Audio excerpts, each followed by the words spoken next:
How to withdraw money from Advcash to bank account. Hello everyone, welcome to our channel and let's see how we can withdraw the money. So for this, just simply open up your Advcash account and after that you will be able to find the option of send funds at the top. Just simply click on it. Then select the option of to the bank and now select the option of local bank transfer. After that, it will ask you for transfer details. You need to provide all the details related to your account and yourself, the personal details will be asked.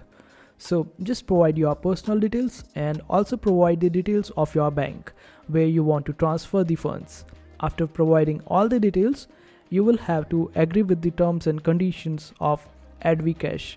After that, just simply click on the option of transfer and your funds should arrive in your bank account in 2 to 3 business days. So this is how you transfer the money or withdraw the money from Advcash to your bank account. I hope this video was helpful. Make sure to hit that like button and also subscribe to our channel for more helpful videos.